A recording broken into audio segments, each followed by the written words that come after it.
High court के जज के घर से 10-15 करोड़ का कैश मिलता है, फिर भी उसके बाद ना कोई एफआईआर, ना कोई जांच की आधिकारिक जानकारी। तो आम आदमी कोर्ट में किस भरोसे के साथ खड़ा होगा? खबर दिल्ली हाई कोर्ट के एक जज से जुड़ी हुई है। जस्टिस यशवंत वर्मा की सरकारी बंगले में जब आग लगी थी, भारी मात्रा में कैश बरामद हुआ है। के तबादले की सिफारिश सुप्रीम कोर्ट कोलेजियम ने की। 14 मार्च 2025 की सुबह दिल्ली के मथुरा रोड पर एक बंगले में आग लगती है। जिस घर में आग लगी वो दिल्ली हाई कोर्ट के जज जस्टिस यशवंत वर्मा का सरकारी आवास था। फायर ब्रिगेड की टीम पहुंची, आग पर काबू पाया, लेकिन आग बुझाने के बाद जो सामने आया उसने पूरे सिस्टम को सवालों के कटघरे में खड़ा कर दिया।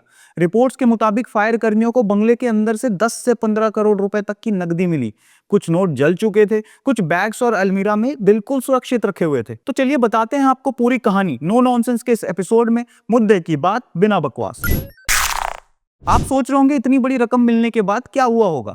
हैरानी की बात है कि कुछ खास नहीं हुआ। ना तो पुलिस ने कोई एफआईआर दर्ज की, ना जज साहब से पूछताछ हुई, और ना ही हाई कोर्ट या सुप्रीम कोर्ट की तरफ से कोई आधिकारिक बयान सामने आया। अब आप ही सोचिए, अगर यही मामला किसी व्यापारी, किसी नेता या किसी अफसर के साथ हुआ होता तो ईडी, सीबीआई और इनकम टैक्स की टीमें एक एक दस्तावेज खंगाल डालती, छापे चलते, बयान आते और कैमरों के सामने फाइलें उड़ती। लेकिन इस केस में जहां एक सिटिंग जज के घर से करोड़ों की नकदी मिलती है, वहां सिस्टम में सन्नाटा है। और ये सन्नाटा डरावना है, क्योंकि जब जांच करने वाले भी चुप हो जाएं, जब सिस्टम अपने ही अंदर के लोगों पर सवाल उठाने से हिचकने लगे, तो समझिए ये सिर्फ एक जज की कहानी नहीं, ये हमारी पूरी न्याय व्यवस्था का आईना है। अब सवाल ये नहीं है कि पैसे कहां से आए, सवाल ये है कि क्या कोई जज कानून से ऊपर है। अगर आज इस पर कोई स्पष्ट कार्रवाई नहीं होती है, अगर जवाबदेही की कोई प्रक्रिया नहीं बनती है, तो जनता के पास कोर्ट जाने का क्या नैतिक आधार बचेगा। क्योंकि एक आम आदमी जब न्याय के लिए अदालत की चौखट पर जाता है तो वो इस उम्मीद से जाता है कि वहां उसे निष्पक्षता मिलेगी। लेकिन अगर उसी अदालत के भीतर बैठे लोग शक के घेरे में आ जाएं, तो फिर इंसाफ की पूरी इमारत हिल जाती है। और यहीं से ये कहानी सिर्फ एक आग की घटना नहीं रहती, ये एक चेतावनी बन जाती है कि अगर अकाउंटेबिलिटी सिर्फ आम लोगों तक सीमित रही और जिनके पास न्याय देने की ताकत है वो खुद सवालों से बचते रहें, तो लोकतंत्र की सबसे मजबूत दीवार भी दरक सकती है। अब जरूरत है उस अंधेरे को देखने की जो इस आग के धुएं से निकलकर पूरा सिस्टम ढक रहा है। चलिए थोड़ा पीछे चलते हैं। 2018 में एक बैंक घोटाला सामने आता है, सिंबोली शुगर मिल स्कैम। इस मामले में करीब 98 करोड़ का बैंक फ्रॉड हुआ था, जिसमें किसानों के नाम पर लिए गए लोन का गलत इस्तेमाल किया गया। घोटाले का तरीका क्या था? किसानों को लोन देने के नाम पर बैंक से पैसा निकाला गया, लेकिन वो पैसा किसानों तक पहुंचा ही नहीं। उसे डाइवर्ट करके या तो कंपनी के अंदर घुमा दिया गया या फिर प्रमोटर्स के पर्सनल यूज में लाया गया।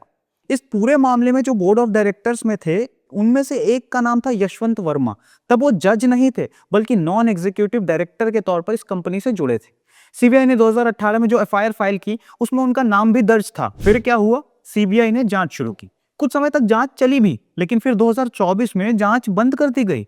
कोई ट्रायल नहीं, कोई क्लीन शीट नहीं, बस एक फाइल बंद कर दी गई। अब सवाल यह है कि क्या यह केस सच में मेरिट पर खत्म हुआ या सिस्टम ने हाथ खींच लिया? और अब 2025 में जब उनके घर से करोड़ों की नकदी मिली, तो ये केस फिर से चर्चा में आ गया। अब क्या ये दोनों घटनाएं जुड़ी हुई हैं? देखिए, हम यहाँ कोई आरोप नहीं लगा रहे, लेकिन इतना जरूर कह रहे हैं कि जब किसी जज का नाम 2 बार अलग अलग विवादों में आता है और दोनों बार सिस्टम चुप रहता है, तो लोग सवाल जरूर पूछते हैं। यहाँ बात सिर्फ यशवंत वर्मा की नहीं है, यहाँ बात है जुडिशियल स्ट्रक्चर की, जो अपने ही लोगों के लिए जवाबदेही तय नहीं करता। भारत में जजों पर कार्रवाई करने का कोई सीधा सिस्टम ही नहीं है। ना कोई उन पर आरटीआई लागू होती है, ना पब्लिक इंक्वायरी होती है, सब इंटरनल बंद दरवाजे के अंदर होता है। और यही सबसे बड़ी विडंबना है कि जिस संस्था को दूसरों की अकाउंटेबिलिटी तय करनी है, वो खुद अपने लिए कुछ तय नहीं करता। अब सोचिए, अगर एक एमएलए से जवाब मांगा जा सकता है, अगर एक आईएएस अधिकारी को जेल में डाला जा सकता है, तो एक जज को सिर्फ ट्रांसफर क्यों मिलता है? क्या कानून सबके लिए एक बराबर नहीं होना चाहिए, या कानून भी पद देखकर अपना स्वरूप बदल लेता है? इस पूरे मामले में कोलेजियम का साइलेंस भी उतना ही चिंताजनक है, क्योंकि साइलेंस सिर्फ न्यूट्रलिटी नहीं होती, कई बार वो सिस्टम की सहमति बन जाती है। चलिए कुछ सवाल आपसे करते हैं। क्या आप मानते हैं कि भारत की न्यायपालिका को भी ट्रांसपेरेंट और आंसरेबल बनाया जाना चाहिए? क्या आपको लगता है कि जजों को भी जांच एजेंसियों के दायरे में लाना जरूरी है? कमेंट करके बताइए और इस वीडियो को शेयर कीजिए। क्रिटिकल ज्ञान को सब्सक्राइब कीजिए। मिलते हैं नो नॉनसेंस के अगले एपिसोड में, मुद्दे की बात बिना बकवास।